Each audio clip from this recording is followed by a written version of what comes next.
Bueno, muy buenas tardes a todos. Gracias por venir. En efecto, como dijo Geles, creo que hay que dar las gracias ante todo a Soto por dejarnos una obra y un legado artístico tan amplio como el que nos dejó. Quiero dar las gracias a la Fundación Cum Laude, al Consejo, a todas las personas que hicieron posible este encuentro y a la oportunidad que además me brindan mis ancestros de poder estar aquí, porque si no fuera por ellos yo no estaría aquí. Entro directamente. Jesús Rafael Soto hoy en día es uno de los grandes precursores del arte cinético universal. Nació, o como él mismo lo decía, voy a utilizar muchas palabras del maestro porque tuve la oportunidad de trabajar con él solamente 3 años, muy lamentable, pero en 3 años donde se aprendió mucho. Él decía que en el año 23 él apareció en el planeta, que él ya existía, pero él apareció en el planeta. Él se materializó en el planeta. Y él siempre tuvo muy presente el tema de lo inmaterial versus lo material, lo óptico versus lo sensitivo, y ahí se fundamentó realmente todo su gran trabajo. El título de Cinético Universal es porque él realmente entendía y manifestaba de que el arte es un evento universal, no es un evento local, no es un evento planetario, es un evento universal, porque tiene que ver con las sensaciones. Esta fue una de sus frases más características: lo inmaterial es la realidad sensible del universo. Soto nace en un pueblo de la Venezuela rural, ya prácticamente en la desembocadura del Orinoco hacia el mar. Si manejan algo de historia, por la desembocadura del Orinoco fue por donde entró Colón en el 1400. Soto nace a la orilla del río Orinoco, que es uno de los ríos más caudalosos que tiene toda Sudamérica, y de allí, de una familia muy rural, muy humilde, Soto emprende un viaje que lo va a llevar por muchas partes. Él recuerda de niño 3 sucesos y un acontecimiento que marcaron su vida en definitiva para todo lo que es su producción profesional, su producción artística y su quehacer en la vida. Suceso número 1, él se sentaba a contemplar cómo el brillo del sol ondeaba sobre el agua y eso marcaba un ritmo que era infinito y además era improyectable y era increable por el hombre. Eso fue una de las cosas que lo marcaron a él desde niño. Ese mismo efecto del sol y el calor sobre las superficies, sobre los pavimentos, él siempre recuerda el efecto de esa translucidez, ese efecto tembloroso en el que se ven los cuerpos cuando el calor se proyecta sobre los pavimentos y produce una sensación casi que atmosférica de temblorosidad. El tercer aspecto que también marcó su vida y marcó la obra es que él viene de padre músico. Su padre era violinista, ¿no? de aquellas bandas que existían en aquellos pueblos, y él heredó el sentido de la música y desde muy niño tocó la guitarra, que después se convirtió prácticamente en la herramienta que le dio de comer cuando él llegó a París. Y el acontecimiento que él narra, que marcó su vida en definitiva también, fue que él durante niño pasó casi un mes enfermo en cama y él recuerda plenamente, y lo dice, todavía lo dijo hasta los 80 años que me lo contó a mí, él recuerda plenamente estar acostado en la cama de niño con fiebre y el efecto, su habitación se comunicaba con el resto de la casa a través de estas cortinas de unos elementos plásticos que cuelgan, que no recuerdo cuál es el nombre, y él recuerda estar en la cama sintiéndose mal y ver la silueta de su mamá y de su tía del otro lado de la cortina en pleno movimiento. Y eso le quedó fijado, eso le quedó en el cerebro y él decidió que eso tenía que convertirlo en un proceso universal y en un proceso además social, o sea, que la gente lo pudiera contemplar. Porque él decía que eso eran unos efectos que además eran universales. Y de ahí que él consideró que el cinetismo era un movimiento universal. Soto, de adolescente, se viene a Caracas, a la capital de Venezuela, y estudia en la Escuela Superior de Bellas Artes. En aquel entonces se llamaban así, Escuelas Superiores de Bellas Artes, y él se forma en el arte clásico. Claro, en ese arte clásico que prácticamente todos los artistas, sean de vanguardia o sean de la corriente que sean, se forman y hacen sus primeros trazos. En esa Escuela Superior de Bellas Artes llegan a sus oídos y él logra estudiar a personas que también van a significar un punto de partida cuando él se viene a Europa y se viene a París. Él allí en la Escuela de Bellas Artes conoce de Picasso, conoce de Paul Cézanne y conoce de Piet Mondrian. Son las tres figuras que a partir de su llegada a París van a empezar a formar el proceso artístico y el proceso profesional de Soto. Fíjense muy bien en esta pieza, almacenen en su memoria esos trazos que ya de alguna u otra manera marcaban una característica, el efecto de las sombras, porque él habla de que esta es una de sus piezas más características de su periodo de aprendizaje, siendo ya pasando a la juventud. En el año 50, por cosas de la buena vida, él se gana un dinero tocando guitarra y decide irse a París a estudiar, porque realmente en Venezuela era muy poco lo que tenía que hacer.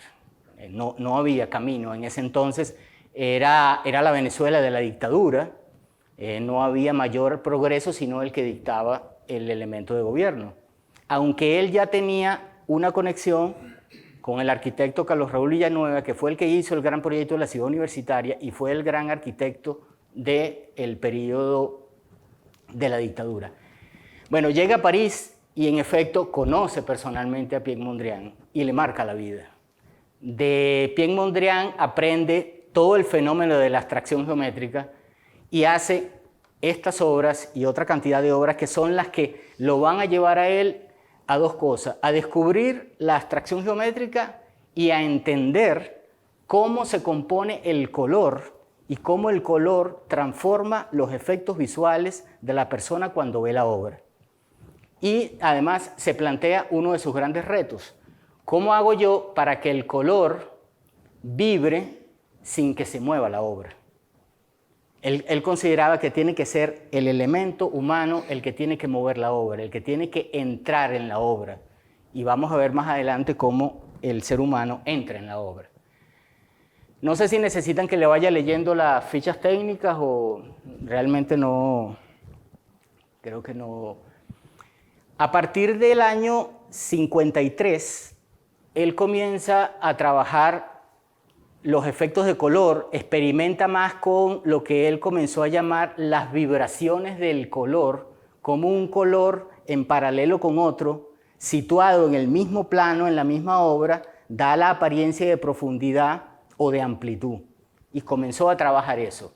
Y comenzó a trabajar esta serie que hoy en día las llamamos prepenetrables, porque fueron el inicio de las obras que después van a dar consecuencia y van a dar trabajo en una de sus familias más características, que es la familia de los penetrables. Geles, que me preguntaba el otro día, mira, Geles, aquí tienes a Patricia Felde Cisneros, que es una de sus grandes representantes y es la mayor coleccionista de arte latinoamericano que hay en el planeta. Y yo creo que tranquilamente la colección de Patricia puede tener hoy en día unas 1.500 obras de arte latinoamericano. No sé dónde están. Hasta el 2005 estaban en Venezuela, hoy en día no sé dónde están. Yo tuve la suerte de embalar muchas de ellas para que salieran de Venezuela, pero en realidad no sé dónde están. Pero es una gran coleccionista de arte latinoamericano. Soto llevaba dentro de sí una beta genética que siempre lo vinculó a lo latinoamericano. Y en realidad lo latinoamericano fue lo que nos hizo trabajar a nosotros y los que nos llevó a crear un acuerdo de trabajo profesional, y fue el acuerdo que nos unió durante 3 años y en el cual ambas partes aprendimos mucho. Él de lo latinoamericano consideraba que los colores estaban en la esencia de las poblaciones indígenas del continente suramericano y del continente latinoamericano. Él hablaba de que los colores que él siempre va a utilizar y siempre vamos a ver en la obra de él, siempre estaban o en la naturaleza o fueron creados por el hombre a raíz de pigmentos y de esencias naturales. Él entró a manejar colores realmente químicos y colores trabajados a partir del año 80. Antes de eso, el maestro siempre utilizó una paleta fundamentada. Después vamos a ver el porqué de ese rojo. Ese amarillo es el amarillo, como él mismo decía, es el amarillo de las matas de plátano, es el amarillo del plátano, es el amarillo de la fruta, es el amarillo del ave. Entonces, estas son las series que el maestro va a desarrollar del año 50, que llega a París, al año 56, que es cuando realmente él rompe el plano. Estos son piezas planas, ¿ok? Y él aquí ya rompe el plano y empiezan a aparecer una cantidad de elementos que empiezan a hacer lo que él va a llamar la sucesión de planos. Esta es una de sus obras más características de cuando él comienza a romper esos planos, porque además él, en París, los venezolanos que llegaban a París tenían una gran suerte, que en París vivía la señora Fina Gómez, que era la nieta del general Gómez. El general Gómez fue un militar que gobernó en Venezuela en el siglo de 1800 a 1900, gobernó una cantidad de siglos. Su nieta se fue a París con una gran fortuna y allí fundó una especie de casa de acogida donde ella recibía a los artistas latinoamericanos, los meceneaba, realmente era una mecenas porque los mantenía, no le cobraba alquiler y le permitía hacer grandes relaciones. Y hoy en día tenemos personas como Fonseca, el argentino, como Lepar, el uruguayo, Vieira da Silva, la brasileña, Soto, y hay 10 venezolanos más que pasaron por la casa de Fina Gómez, que era el gran punto de encuentro, eran los grandes encuentros. A través de Fina Gómez, además, Soto conoce a Paco Ibáñez, el guitarrista español, que fue una amistad que mantuvo Soto hasta que murió con Paco Ibáñez. Crearon un grupo musical llamado Los Yares y tocaban en París, porque la guitarra se convirtió en el elemento de subsistencia de Soto. Soto tocaba en el metro en París porque tenía que comer de alguna manera, aunque comía en casa de Fina, pero tenía que comprar materiales y tenía que experimentar y tenía que pagar cosas que tenía que pagar. Entonces la relación con Paco Ibáñez le permite ser un dúo de guitarra, que además se presentaban en la calle y siempre alguien le daba monedas, y es una amistad que él cultivó incluso hasta la muerte. Hoy en día el hijo de Soto, Cristóbal, es amigo de Paco Ibáñez, incluso ahora vamos a ver un video donde tocan una canción juntos y todo. Y la otra persona que conoce a través de Fina es Pierre Boulez, el gran director musical, que además le orienta a Soto cómo hacer la lectura de los pentagramas y todo lo que Soto no sabía. El conocimiento musical que tenía Soto era de herencia nata. Con Pierre Boulez, él conoce todas las partituras y sabe cómo hacer música, y de ahí empieza incluso a hacer algunas canciones que, bueno, que todavía hoy en Venezuela se tocan en día. Esta pieza es, en realidad, cuando en el año 55, voy a pasar al anterior para recordar los nombres, en el año 55 se realiza en la Galería de Denis René esta exposición, que más vean las figuras que estuvieron exponiendo con Soto, Alexander Cardel, Marcel Duchamp y Víctor Vasarely. O sea, ya en el 55 Soto se colea con estos señores y hace una exposición en la Galería de Denis René. ¿Tienen idea de la Galería de Denis René? ¿Tienen idea quién fue Denis René? La galerista más importante que ha tenido el planeta, francesa. Fue la gran precursora de las serigrafías. Denis René fue la que hizo que todos estos artistas potenciales del mundo produjeran obras seriadas, convertidas en serigrafías, y que todos los que no podemos acceder a una obra millonaria podamos acceder a una serigrafía. Y ella fue la que creó este trabajo. Y creó, además de la Galería de Denis René, el primer taller de serigrafía seriada de arte internacional que hay en el planeta. Y bueno, ella le dio la mano a Soto, logró ver su potencial, y ya en el 55 hicieron esta exposición, que además en esta exposición es donde Soto conoce a Duchamp y conoce la máquina de movimiento que tenía Duchamp, y es donde Soto decide ir a visitar a Duchamp a su taller para él entrar y convertir a sus piezas no en la máquina de movimiento de Duchamp, sino en el movimiento aparente, que es el fundamento teórico del cinetismo.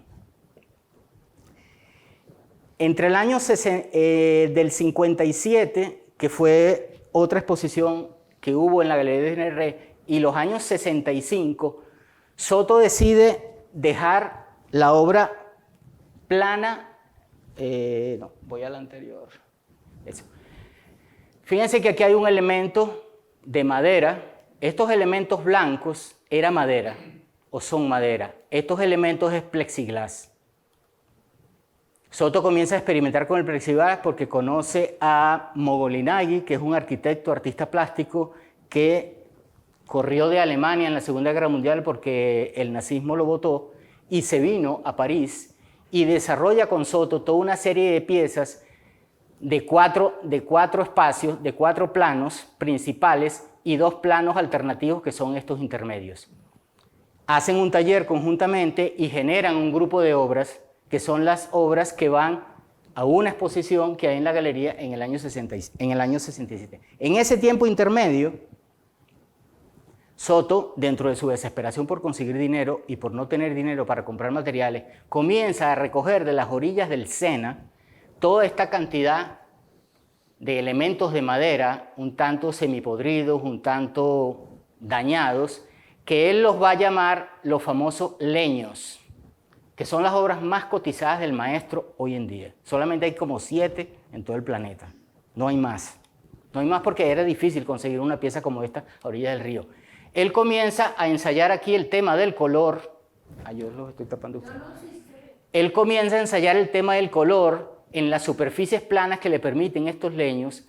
Además, recoge alambres en la vía pública oxidados, los lija y le da color. Y es donde él comienza a hacer los primeros experimentos de los ensayos ópticos del cinetismo, que es donde el observador es el que tiene que moverse para que la obra realmente tenga cinetismo, para que haya el efecto óptico. La obra permanece innata, permanece sola allí, pero es el individuo el que tiene que, como el mismo maestro decía, es el individuo el que tiene que entrar en la obra.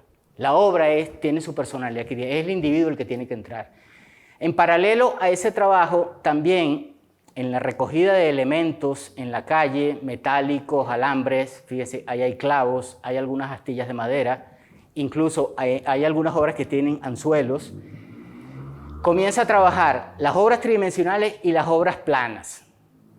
Estas obras, claro, tienen una dimensión en profundidad, pero él las llamaba las obras planas porque realmente no tenían perspectiva, no tenían 4 caras, como le llamaba él a esto. Esto era simplemente una pieza frontal, pero la esencia es la misma. Hay un trabajo, ya comenzó Soto aquí a trabajar lo que él le llamaba los soportes barrocos, que todo esto realmente son líneas hechas a pulso. Él trabajaba, aquí en España le llaman cinta de carrocero, creo que le llaman. O sea, en América se le llama tirro. Esa cinta de carrocero es la que le permitía realmente, con un elemento de cuchilla, pintar y dejar elementos fuera y que le quedaran realmente con la perfección que le quedaban. Todo era un trabajo a pulso. Este trabajo lo va a realizar Soto de total experimentación a puerta cerrada hasta llegar a esta exposición del año 67, que es donde en la misma galería de Denis René lo acompaña a Gauguin, Tinguely y Paul Boury. Ya él aquí entra en esta etapa, fíjense que aquí hay una obra de Soto, porque ya Soto comenzaba a experimentar estos elementos llevados a la geometría, recordándose de la influencia que tenía de Piet Mondrian. Y después, estos elementos son los que van a representar el período de la familia de los cubos vibrantes. Y aquí hay un alto en la obra de Soto, porque él tiene que venirse a Venezuela, porque el presidente de Venezuela en los años 70, del 68 al 73, Rafael Caldera, decide construirle a Soto un museo, porque era el artista más representativo para ese tiempo de Venezuela en el mundo. Ya Soto tenía nombre, ya se le conocía, a través de Fina Gómez, además, que le hacía una buena campaña. Entonces Soto decide paralizar la obra, irse a Venezuela por un periodo de 3 años para la construcción del museo, porque además trabajó conjuntamente con el arquitecto Carlos Raúl Villanueva, que fue quien lo invitó a la construcción de la ciudad universitaria, junto con Alexander Cardel, para construir la universidad e integrar las obras que se integraron allí. Entonces, en el año 73, cuando se crea la Fundación Jesús Soto, se inaugura el museo y Soto decide, a través de la fundación, organizar su obra. En función de todo lo que había experimentado y todo lo que había hecho, él decide organizar la obra y él va a crear las llamadas familias, que son las que hasta la actualidad nos han permitido a la crítica y a los coleccionistas y a los comisarios, a los curadores, organizar las exposiciones y realmente categorizar la obra de Soto, porque es una obra muy amplia, prácticamente es una obra totalmente experimental, porque como él mismo lo decía, yo lo que quiero es que el espectador en cada segundo que pasa frente a mi obra tenga una nueva sensación, tenga un efecto óptico, tenga un efecto cromático y se integre con la obra y se meta dentro de la obra, que la penetre, que la viva. Entonces se crea un grupo de familias, la familia de las varillas vibrantes, que además Soto la llamó la esencia inmaterial del todo. Era un grupo de obras básicamente como estas. Véase que hay un elemento plano, ¿okay?, que sigue teniendo el mismo efecto del rayado que tenía en las obras anteriores. En algunos casos es horizontal, como es en esta, que viene siendo un detalle de esta, en otros casos es vertical. Pero las varillas vibrantes son estas varillas que ellas suspenden a través de un elemento perpendicular que sale de la obra, sale unos 20 centímetros, 30 centímetros, 15 centímetros, y a través de unos nylon se suspenden las varillas y logran este efecto que se ve aquí, que al mínimo movimiento, incluso la persona cuando camina, la brisa misma hace que la obra se mueva. Si no se mueven las varillas, el mismo efecto óptico de la persona realmente te hace sentir la vibración de las varillas. En el video que vamos a ver después hay un efecto que se ve en movimiento. Y así se crea una primera familia de un grupo de obras que van a formar parte de toda la serie de Soto y además realmente son las que más tienen los museos internacionales. La serie de varillas porque fue la que más se difundió en primera instancia. Y aquí está el otro principio. Soto a cada familia le crea un principio teórico, porque él dice que desde la teoría es donde él logra todo. Entonces, el efecto teórico es que la voluntad óptica de romper la rigidez de la línea en oposición al fondo tramado. Los fondos tramados son esos fondos de líneas que ya venía trabajando en las piezas. Recuerden el leño y recuerden la otra pieza. Entonces, ese elemento, él decide que carece de movimiento y entonces el movimiento se lo van a dar esas varillas que realmente vibran. Fíjense que aquí hay una pieza del año 61. Vean cómo él aquí logra el efecto de la experimentación a través de un elemento rígido, un elemento plano, de los alambres que se conseguía y los volvía a pintar y el tramado del que habla de la voluntad óptica.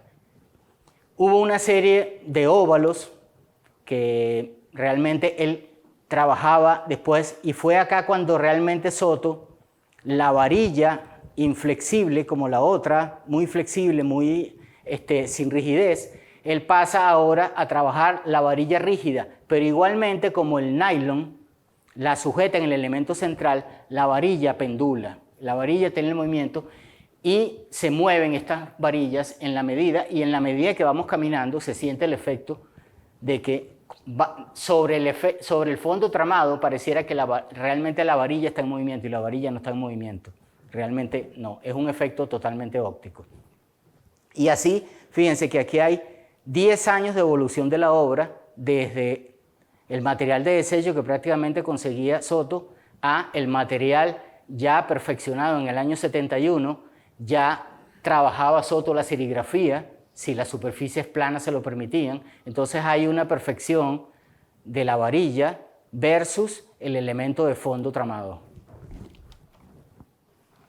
En los años 70, las varillas comienza Soto a trabajar elementos como el acero. Aquí hay un aro de acero inoxidable, y igualmente aparece el elemento perpendicular al fondo, que siempre lo vemos, que es el elemento donde pendulan, donde cuelgan todos los nylon que hacen posible el movimiento de las varillas.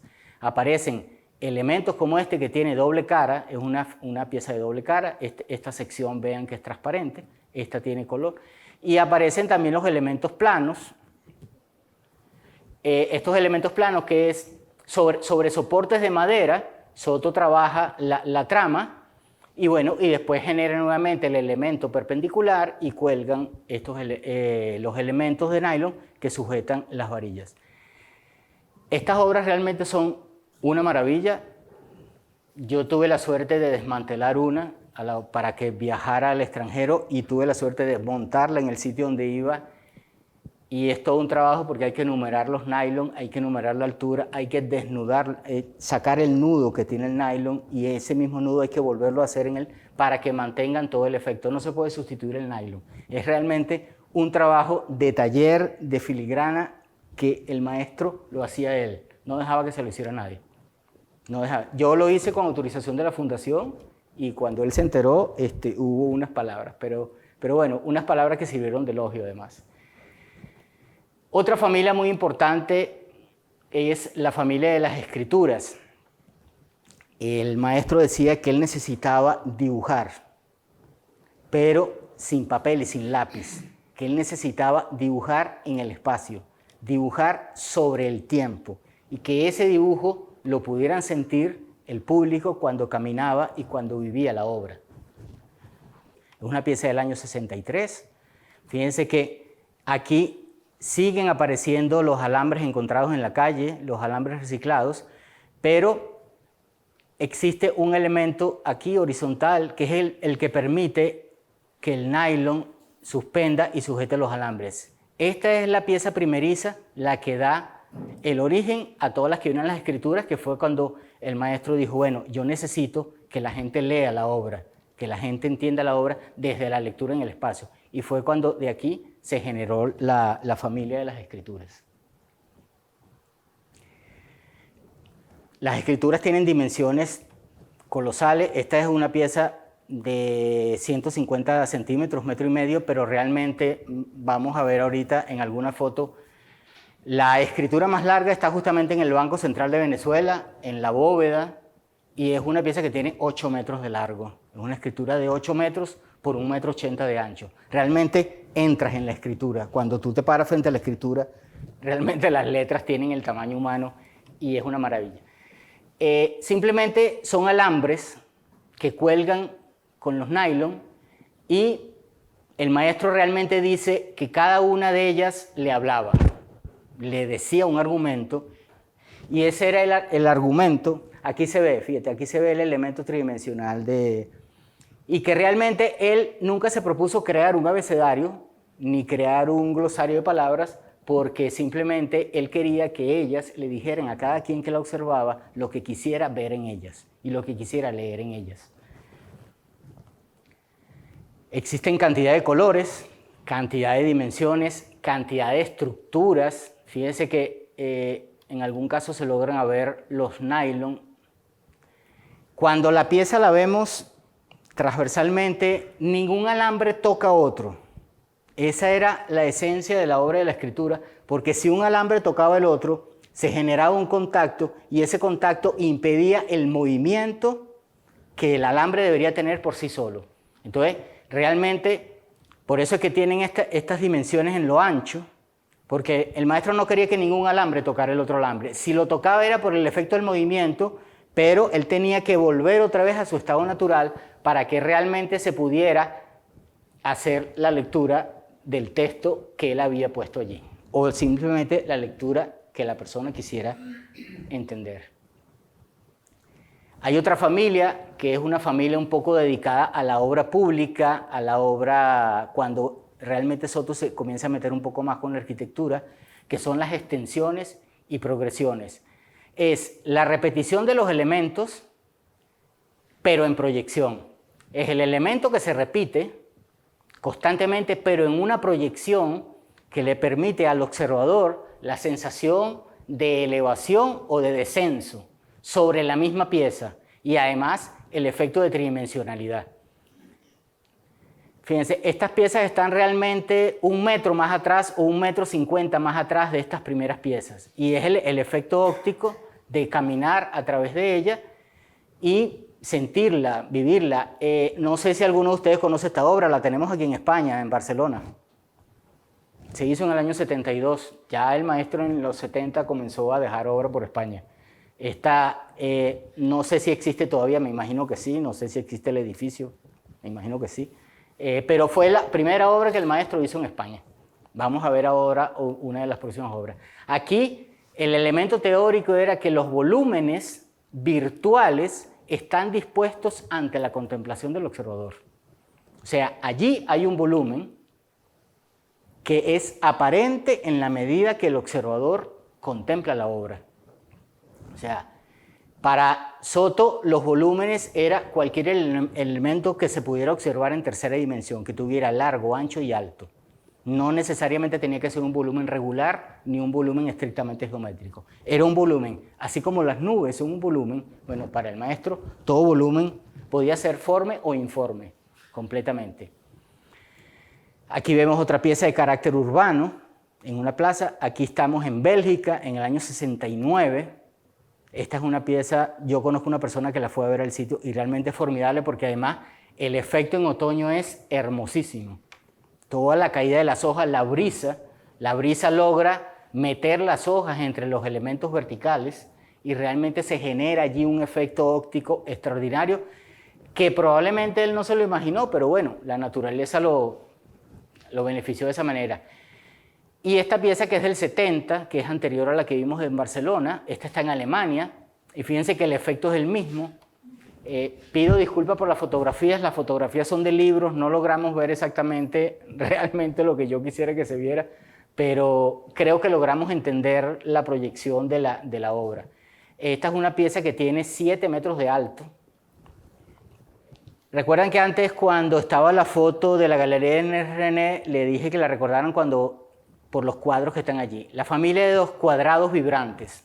El cuadrado es una figura que Soto decía que es una figura irrompible, así como el círculo, que es deformable pero es irrompible. Se puede deformar en el sentido de la tercera dimensión, pero no se puede deformar en el sentido plano de la concepción de cuadrado.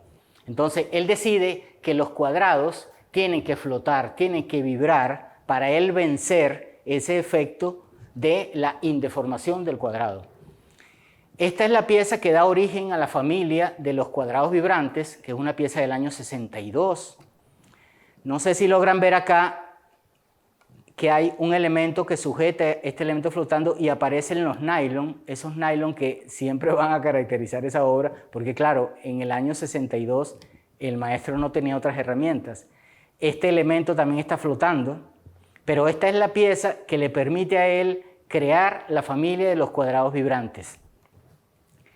Y el cuadrado vibrante no lo logramos apreciar, pero probablemente este cuadrado azul esté un par de centímetros más adelante que los cuadrados blancos, a lo mejor esté 1 centímetro más atrás que el cuadrado gris, que el cuadrado verde, pero en perspectiva son cuadrados que sobresalen de la obra, pero cuando tenemos la visión frontal de la obra, ese efecto nosotros lo vemos sin que nos demos cuenta en el lateral de que realmente los cuadrados están. Por eso son vibrantes.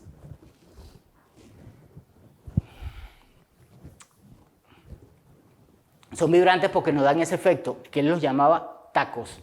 Él los llamaba tacos porque en la proyección el cuadrado se convierte en un taco. Entonces, siempre están dispuestos sobre una trama barroca. Recuerdan que antes hablamos de las tramas barrocas, que son las tramas lineadas que el maestro generaba. Y bueno, y así se crea esta familia, que es incluso una familia donde le permite al maestro además crear obras modulares. Esta es una obra modular que cuando se ensambla, cada módulo de estos es independiente. O sea, yo puedo variar el sentido de la obra, yo puedo desensamblarla y este cuadrado lo paso arriba, el de arriba lo paso acá abajo, con permiso del maestro, obviamente. Él incluso compras la obra y te podía dar un expediente completo de todas las variables que le gustaría que se hicieran en función de la posición de los colores. Recordemos que los colores para el maestro es la esencia de lo latinoamericano. Esta es una obra, ha sido la más comercial, porque es la más vendida a nivel de galerías, es la mayormente producida por el taller, porque en algunos casos, en los anteriores, todo este trabajo era manual. Ahora ya en los 80 ya estas pasaban a ser piezas serigráficas sobre soportes de madera, que además le permitían al maestro generar de cómo estos elementos se sujetaban con tornillos por la parte posterior y no tenía el problema del pegado de los años 60 cuando creó la otra pieza. Recuerdan la pieza anterior que para que el cubo flotara existía el nylon que era el que le permitía que flotara. Aquí no, aquí ya se desarrolla un poco más de técnica que le permite a él incluso mover los cuadrados, sacarlo, ponerlo y hacer que la obra varíe en función de cuál es el efecto final que se desea lograr. La familia más humana, como la llama el maestro, porque es la familia donde realmente el observador sí vive la obra, entra en la obra, siente la obra y lo rodea la obra. Los penetrables se generaron en el 57 con esta pieza que la pasamos antes, colección de Patricia Fels, que después se llamó prepenetrable. Veamos que aquí es una estructura metálica, no hay la libertad que después se desarrolló en los penetrables. Los penetrables son unas estructuras muy sencillas. Es una cuadrícula metálica de la cual cuelgan infinitas, pueden ser mangueras de vinilo, puede ser nylon, pueden ser tubos de aluminio, pueden ser cualquier elemento que permitiera que el público pudiera entrar en el penetrable, así como vemos ese niño que está metido allí dentro del penetrable. Para el maestro esto era ir al espacio universal. Esto era estar en el universo, estar en la sensación de la gravidez y de la ingravidez a la vez, porque era tú penetrar un elemento y vivirlo. Era abordar el espacio y darle valor de cuerpo sensible. O sea, yo en la medida en que penetro la obra se hace sensible y la hago humana, la hago social. Y eso es lo que él va a llamar el espacio pleno materializado, porque es un elemento humano que se incorpora dentro de un elemento material que es la obra. Aquí tenemos la segunda obra que el maestro hizo en España, en el año 73. No sé si este penetrable todavía existe en Tenerife. Alguien que tenga alguna familia en Tenerife que le diga por favor que vaya al Parque Sanabria y verifique si esta pieza todavía está allí. No sé si existe todavía. Fue la segunda obra que el maestro hizo en España. Y bueno, y allí vemos el efecto, vemos realmente a la gente. Vemos aquí en esta pieza, que tiene además un efecto de luz, de abajo hacia arriba, cómo realmente la persona entra y simplemente es una obra muy sencilla. Es una estructura metálica de la cual cuelgan toda una cantidad de elementos, que es el mismo efecto de los nylon que colgaban y sujetaban las varillas vibrantes. La varilla vibrante ahora se convierte en el elemento vertical, pero además en el elemento vertical no rígido, sino en el elemento vertical flexible, que permite que lo toques, que lo sientas, que lo vivas. Una cosa, en los penetrables predomina el color amarillo porque es el color primario. Para el maestro es el color más cercano a la luz, incluso se acerca más a la luz que el blanco. Y por eso él, en esa sensación universal de los penetrables, la mayoría de ellos son amarillos. El de Tenerife también era amarillo, según él me comentó. Claro, la foto es en blanco y negro, no podemos saberlo. Esta ya es una serie completamente vinculada a la arquitectura, no tiene escala realmente de formato doméstico, que son los volúmenes suspendidos. Bajo aquel principio de que la nube también es un volumen y no tiene una forma regular, existen los pedazos de espacio vibrante. Es el efecto de que la naturaleza te aborda, de que existe como elemento cromático, que es realmente la sensación cuando caminamos por debajo de esto. Realmente lo que sentimos es una masa cromática sobre nosotros, que cuando la tratamos de ver, lo único que vemos es algo como este techo, una sucesión de puntos, pero en la proyección, son esa cantidad de varillas, miles de varillas, ordenadas muy estrictamente, muy estrictamente. Todos estos trabajos el maestro realizaba unas maquetas pequeñas y era realmente lo que llevaba a la ejecución. Y todo esto es milimétrico, o sea, todo está ajustado a una medida, a un cronograma, a un peso, a un color. Es impresionante la estructuración del maestro. Y bueno, aquí está el efecto teórico de la familia. No son formas ni materia, son espacio mismo, porque a la final el volumen ocupa un espacio y es el espacio mismo el que él desea abordar con el planteamiento de la obra. Bueno, no hemos visto las ciudades. Este fue la primera pieza volumétrica que el maestro hizo en Venezuela en el año 79. Realmente aquí vemos la escala humana. Es todo el hall de un edificio, 10 metros por 10 metros de alto y 24 de alto, y 10 por 10 el cuadrado. Es una pieza gigantesca, la sensación igualmente de caminar por allí abajo, incluso a veces pareciera como que se te van a caer las varillas, y te van pero no, realmente no da la sensación. Esta fue la primera pieza geométrica tridimensional que él incorporó a esta familia, porque realmente es una esfera, perfectamente una esfera, pero cuando la vemos en los laterales, perdemos la sensación de esfera por, claro, esta cantidad de elementos, de varillas, que van armando el efecto del círculo, de la esfera, que al igual que la recta es una sucesión de segmentos, la esfera es una sucesión de círculos. Entonces es el efecto que el maestro quiere lograr al crear la esfera, a través de una sucesión de círculos. A lo mejor alguno de ustedes ha ido al Pompidou y ha visto esta pieza y no sabía que era del maestro Soto. Fue montada en el año 87. De esta serie es la pieza más larga que existe, tiene 21 metros de largo. Yo no he ido al Pompidou, pero debe ser una sensación extraordinaria caminar por debajo de esta pieza. Y es realmente, esta pieza fue a petición de Renzo Piano, que fue el arquitecto que se ganó el concurso del Pompidou, y a petición de Renzo Piano se incorporó esta pieza del maestro Soto, que Renzo Piano lo conoció a través del maestro Villanueva, del arquitecto Villanueva, y le dijo, llama a Soto y Soto te resuelve el hall del Pompidou. Y realmente se incorporó esta pieza a petición de Renzo Piano, el arquitecto del Pompidou. La familia de las formas virtuales, el maestro necesitaba que además de lo matérico, lo virtual formara parte de la observación óptica, que generara el efecto en el público que observaba. Esta cajita es la pieza primeriza del maestro de esta serie, es del año 55. Es una caja de plexiglas realmente. El plexiglas del centro es un plexiglas transparente que está trabajado con líneas en el año 55, pintadas todas a mano. Y este elemento cuadrado está realmente dibujado en el acrílico, en el plexiglas exterior de la caja. Por el otro lado hay otro cuadrado. Esta fue realmente una pieza experimental. El maestro nunca la consideró una pieza terminada, pero después pasó a formar parte de la colección de Margot Arismendi Villanueva, que era la esposa del arquitecto Villanueva, y el maestro se la regaló en el año 55, cuando lo convoca a que le ayude con la obra arquitectónica de la Ciudad Universitaria de Caracas en el proyecto de integración de las artes.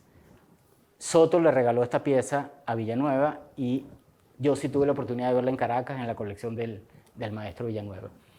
El principio teórico de esta familia, figuras tridimensionales que existen creadas por efímera configuración. La efímera configuración es este elemento de plexiglas transparente que con el tramado que el maestro le construyó, le dibujó, da la sensación efímera de que existe o de que no existe. Y él lo llama configuración. Esta pieza, allí vemos este volumen de plexiglas compacto, de metacrilato, también se le puede llamar, que realmente esta es una pieza oscilante. También era como una pieza que el maestro hizo experimental, que la tenía en su taller, y bueno, incluso era de juego.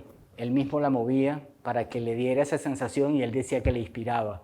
Ver ese volumen de acrílico transparente que se movía, que iba y venía, que iba y venía, le generaba una sensación de alivio y le generaba además pensar en el efecto óptico de cómo un volumen, que para él es un volumen efímero que no existe porque es transparente, le permite crear una sensación.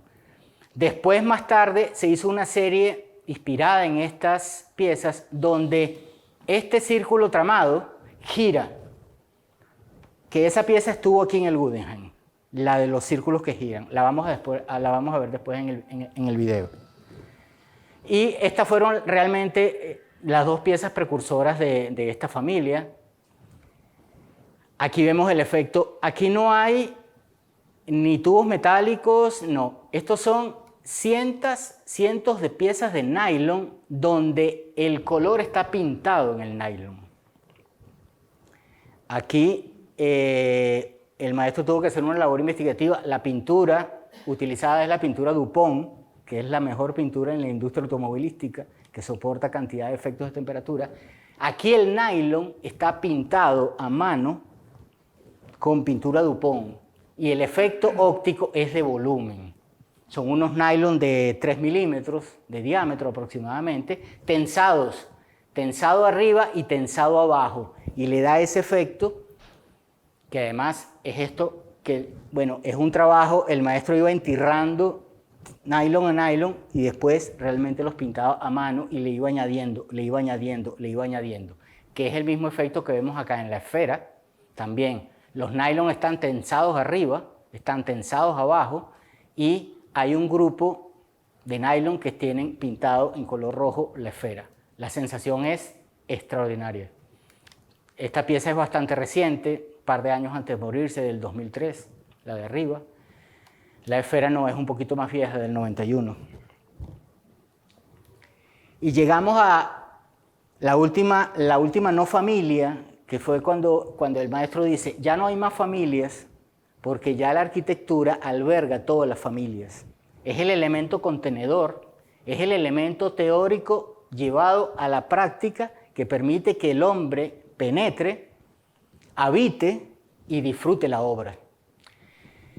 El término integración de las artes fue el término utilizado por el arquitecto Carlos Raúl Villanueva en el proyecto de la Ciudad Universitaria de Caracas, que además le valió este eslogan, está bajo la catalogación de Patrimonio Mundial de la Ciudad Universitaria de Caracas, y supuestamente no puede ser utilizado según la UNESCO, pero bueno, el maestro lo tiene y está en sus libros, lo puede utilizar, porque además fue un principio que él creó conjuntamente con el arquitecto Carlos Raúl Villanueva, y acuérdense de la cajita que vimos antes, la cajita negra. El principio teórico es que tenemos que comprender que estamos inmersos en la trinidad del espacio, el tiempo y la materia, que son las tres figuras, los tres lugares que a juicio de Soto componen a la arquitectura como el elemento envolvente de la obra y del ser humano. Son las piezas que Soto incorpora a los elementos arquitectónicos, a los edificios y a las piezas de arquitectura y al urbanismo, pero con una característica que si desaparecen, el edificio se altera. La condición de estas obras es que tienen que ser integradas desde el proyecto original de la arquitectura, así como Villanueva las integró en la construcción y en la proyección de la ciudad universitaria. Entonces, si desaparecen estas obras, el efecto del Teatro Teresa Carreño se pierde, porque claro, el techo se nos convierte en un elemento perdido. Sin embargo, esta suerte de nubes cromáticas, como él las quería llamar, un poco aludiendo a la obra de Calder en la ciudad universitaria, que son las nubes acústicas, él las llamaba nubes, pero realmente la obra el trabajo es de ampliación. Aquí el arquitecto Sotelo trabajó directamente con Soto, se armaban las maquetas entre la oficina de arquitectura y Soto. Ya existe otro edificio en Venezuela que también se trabajó con el arquitecto Tamayo y también se incorporaron las obras, no tengo acá la foto, pero realmente aquí sí, es ir al sitio, realmente caminar en este pasillo y sentir que este elemento lo tienes aquí a 2 metros apenas, y que este ya automáticamente sube a 4 y que aquel sube a 6, pero aquí hay una escalera mecánica que te baja, y entonces tú automáticamente vas bajando en la escalera mecánica o en la escalera fija y tú vas sintiendo que tú vas en una proyección descendente, pero la obra va en una proyección ascendente. El efecto realmente es extraordinario y es lo que Soto decía, o sea, esta obra es arquitectura, es integración absoluta sobre la arquitectura. Aquí vemos la integración absoluta. Aquí no podemos quitar la obra. El hall del edificio deja de ser el hall. No podemos quitar esta escritura, no la podemos quitar. Fíjense que es la escritura más ancha. La del Banco Central de Venezuela es más larga, esta es la más ancha. Tiene creo que son 2,50 metros. Vean el efecto de aquí atrás, que son el efecto de los fondos barrocos, de los fondos tramados de los que había antes. Y aquí vemos los cuadrados vibrantes. Realmente este hall de este edificio está todo trabajado, exceptuando el techo y el piso, pero realmente las paredes. En lo que se accede aquí al hall, a los ascensores, la obra de Soto te va induciendo y te va metiendo prácticamente en el ascensor. Tú dejas el cromatismo de los cuadrados vibrantes y estás entrando en el ascensor. O sea, el efecto es el mismo. Si le quitamos esto, ya no hay esta arquitectura. Es complementaria. Se complementa la obra de arte con el espacio. Aquí logran ver en el techo algo de Soto. Son unos elementos suspendidos que solamente están en ese espacio. Aquí no, aquí hay luz, hay luminaria. Bueno, y el maestro en el año 2003 cumplió 80 años y decidieron hacerle un homenaje en su propio museo, y él decidió que el homenaje no era para él, sino que tenía que ser para los niños.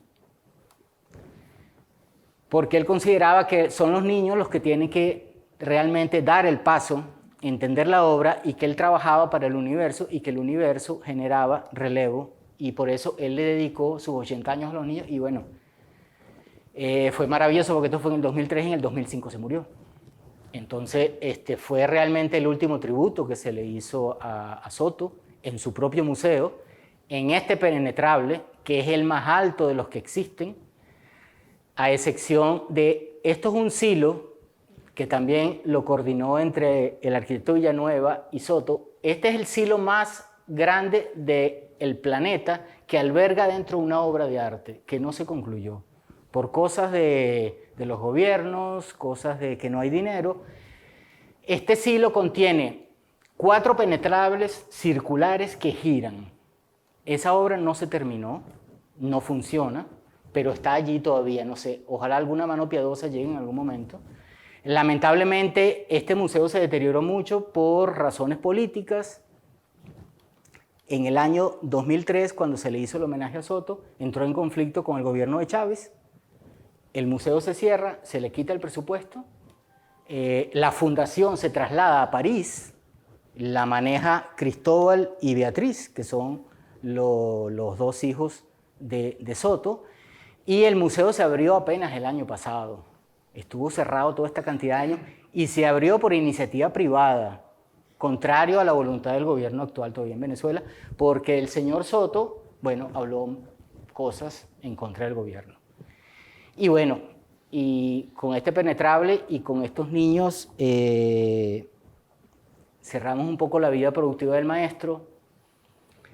En esos 80 años el maestro dio unas palabras, entre ellas dijo esto: nosotros ya no somos observadores, sino parte integrante de lo real. Ya no tenemos al hombre aquí y al mundo allá. El hombre está en la plenitud, y es esta plenitud la que yo quisiera hacer sentir con mis obras envolventes. El tema que él hablaba de que la obra, aunque sea pequeña, tiene que envolver al observador. No se trata de volver a la gente loca, de apabullarlos con efectos ópticos. Hay que hacerles comprender que todos nosotros estamos inmersos en la Trinidad, espacio, tiempo, materia. que es el elemento envolvente del que el maestro hablaba antes. Y bueno, esta diapositiva final es un poco para que ustedes realmente entiendan la importancia de la fuerza genética y de los ancestros latinoamericanos sobre la producción del maestro. Este rojo que vemos en esta vasija es el rojo que se produce en las obras de Soto.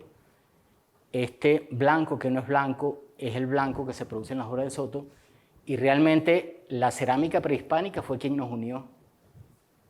En el año 2002, yo conozco a Sebastián, un señor de 420 años, en el año 98. Y la señal de Sebastián fue que tenía que vincularme a la cerámica prehispánica. Yo me vinculo a la cerámica prehispánica y me convierto en un investigador de cerámica prehispánica.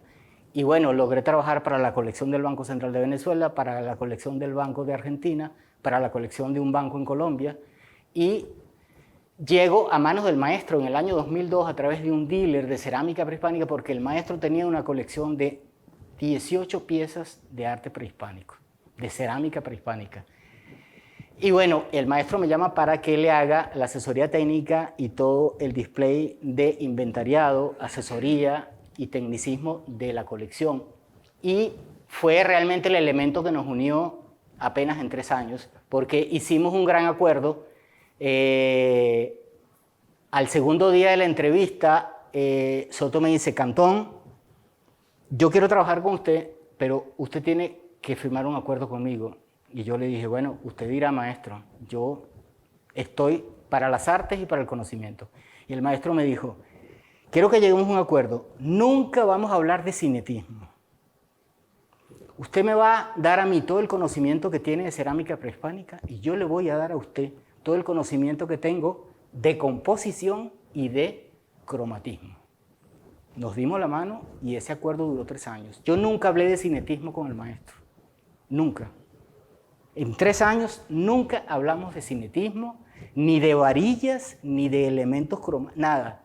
Hablábamos, cada vez que nos íbamos a ver, nos citábamos telefónicamente y nos poníamos una tarea. Vamos a analizar la tribu tairona del norte de Colombia, que a lo mejor Andrés la conoce, porque tengo 2 piezas taironas en la colección. Sacaba las piezas. Yo nunca conocí la colección completa hasta el último día, el último día, porque realmente murió 2 meses después. El día que me presentó la 8ª pieza, cada día sacaba una pieza de la colección y se convertía en la investigación para la clase siguiente. Y fue maravilloso porque, o sea, tener al lado tuyo al gran maestro del cinetismo y no hablar de cinetismo fue una experiencia. Pero bueno, hablábamos de cerámica. De esta cerámica, la data de esta cerámica es entre 500 y 580 años, la data de esta pieza. Imaginémonos cómo esas culturas obtenían este cromatismo de esencias naturales, de ramas naturales. Vean el cinetismo que hay en una pieza que tiene 500 años, vean ese trabajo de geometría. Ahí no había teoría, ahí no había Pitágoras, ahí no había nada. Ahí había unos señores que andaban desnudos, pero hacían estas piezas. Entonces, realmente, por eso es que al maestro en el año 50, él decide que lo latinoamericano tiene que ser lo que le ponga el color a su obra y lo que le ponga el efecto y la esencia. Y bueno, eso creo que es todo, sí, eso es todo.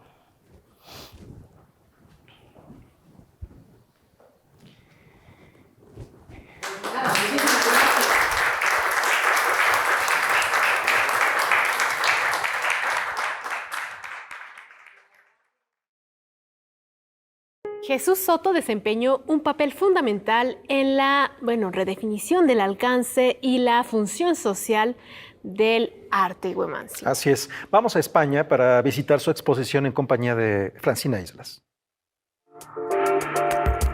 La 4ª dimensión de Jesús Rafael Soto llega al Museo Guggenheim de Bilbao. Se trata de una retrospectiva del artista venezolano afincado en París, que fue una pieza clave del arte cinético mundial. Con esta muestra, el Guggenheim vuelve a poner su mirada en artistas latinoamericanos que se han vuelto clásicos contemporáneos. Es importante para nosotros por varios motivos. Es una exposición que, por un lado, encaja dentro de una de las líneas de nuestra programación en estos 2 o 3 años, que es analizar artistas que han estado en el límite, en la exploración del límite entre la pintura y la escultura, creando, en este caso, la exposición se titula Una cuarta dimensión, y tuvimos recientemente una exposición de Lucho Fontana, ahora tenemos esta exposición de Ernesto Neto, el año próximo tenemos una exposición de Lilia Clark.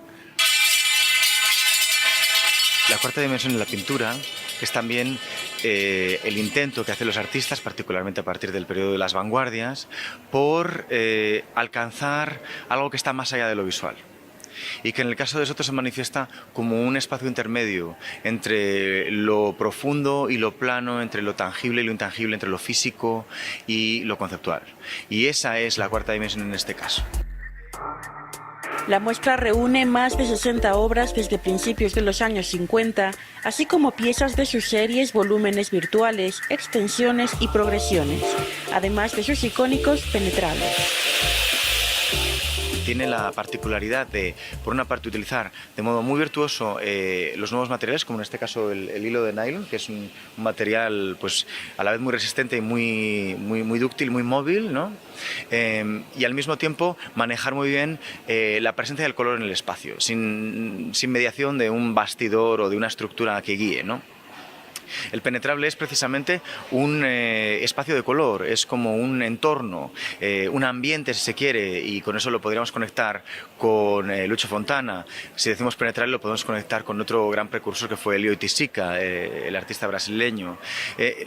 Por eso yo creo que es muy importante ver que el penetrable como tal es una forma, es un fenómeno, es una experiencia que Soto desarrollará a lo largo de toda su vida junto con el resto de las series, pero que también forma parte de un estado espiritual del arte en ese momento y de una ambición que afecta a muchos niveles y ámbitos y regiones de la producción artística.